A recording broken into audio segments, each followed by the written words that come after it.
where we have archaeological sites going back to 60,000 years in Australia and 13,000 to 15,000 years in Northern America, and then further south by about 10,000 years ago, Latin American sites and so on. There are of course issues being debated whether it is earlier than 13,000, earlier than 15,000 and all that, but this can be resolved through scientific study and so on.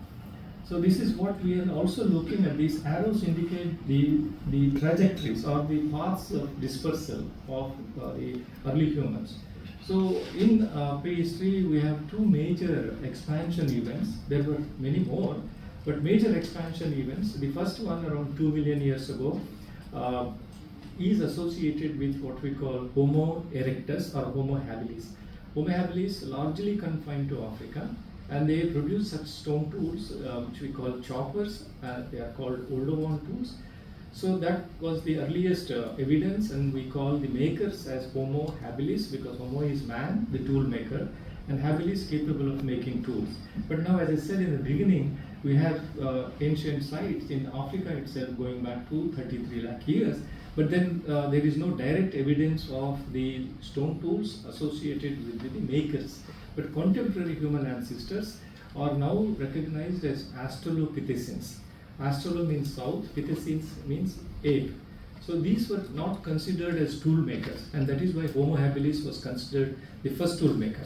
But the Australopithecines are now credited for initiating this step to modify natural pieces of stone into cutting tools which can be helpful in cutting and so on.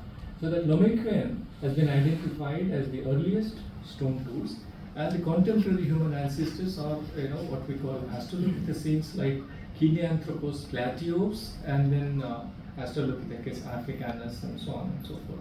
But still, they are not occurring together like habilis and Oldowan tools and so on. So and then following a successful adaptation by the Homo habilis, biological evolution led to the rise of Homo erectus.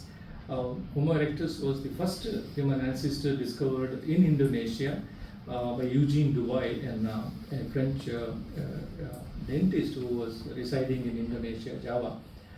He discovered in 1890, 91, that period, but later they found similar human fossils in Africa. They happen to be older than those found in Indonesia. So this dating is very, very critical to establish the patterns of movement and the processes, cultural processes leading to human expansion beyond Africa and so on. So that is Homo erectus is also known.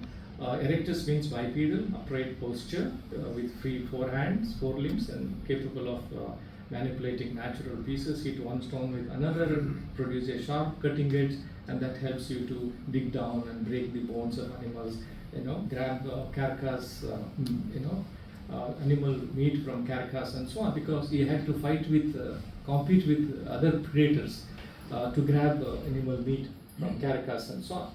So these tools were very, very effective, and when these tools enabled him to procure a lot of animal meat, that also added animal protein into human diet, and that led to what we call encephalization, enlargement of the brain, and a smaller brain gradually develops to larger and larger, and we have from 450 cc to now we have almost 1600 cc brain size and so on.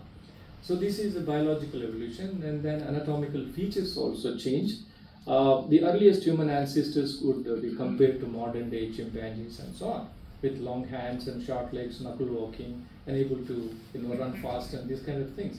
So that tool making gave them greater strength and access to diverse varieties of plant and animal foods, and that led to biological evolution as well. And complex functions could also be performed. And so new type of stone tools were produced, and this Homo erectus is credited for the invention of what we call hand axes and cleavers, which I will show you. And these tools are found in these three continents.